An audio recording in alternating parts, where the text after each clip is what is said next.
کہانی کا آغاز ہوتا ہے ایک پرانے قصبے میں، جہاں کے باشندے اپنے ماضی کے گہرے رازوں سے بے خبر تھے۔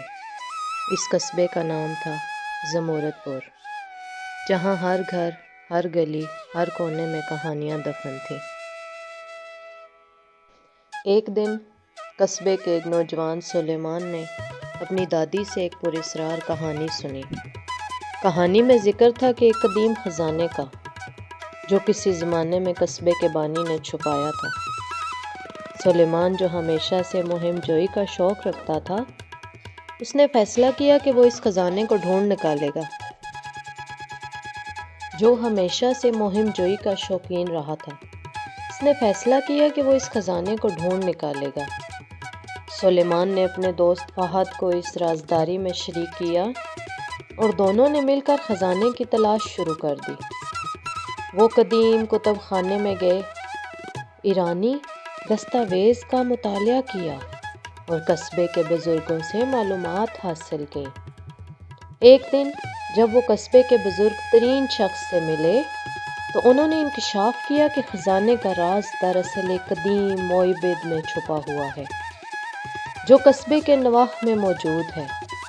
سلیمان اور فہد نے فوراً معبد کی طرف قدم بڑھایا۔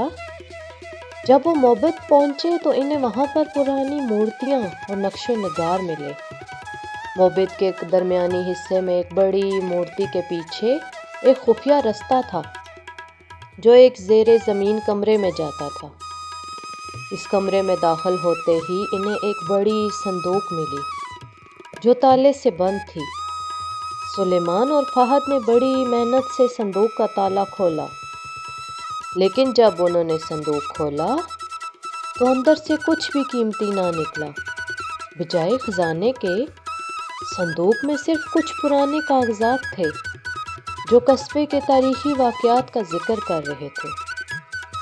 ایک لمحے کو تو سلیمان اور فہد مایوس ہو گئے، لیکن جلد ہی انہوں نے احساس کیا کہ اصل خزانہ تو یہ تاریخی دستاویزات ہیں، جو ان کے قصبے کی تاریخ کو نئی نظر سے دیکھنے کا موقع فراہم کرتی ہیں۔ سلیمان اور فہد نے فیصلہ کیا کہ وہ ان دستاویزات کو قصبے کے لوگوں کے لیے محفوظ کریں گے اور ایک تاریخی نمائش کا اہتمام کریں گے۔ ان کی یہ کوشش نہ صرف انہیں قصبے کی تاریخ کے بارے میں نیا علم دیا، بلکہ سارے قصبے کو ان کے ماضی کی عظمت سے آگاہ کیا۔ کہانی اس پیغام کے ساتھ ختم ہوتی ہے کہ اصل خزانہ مادی چیزوں میں نہیں، بلکہ ہمارے ماضی کی جڑوں میں چھپا ہوا ہے، اور یہ کہ ہمیں ہمیشہ اپنے ماضی کو جاننے کی کوشش کرنی چاہیے، کیونکہ یہ ہمیں ہمارے حقیقی ورثے سے جوڑتا ہے۔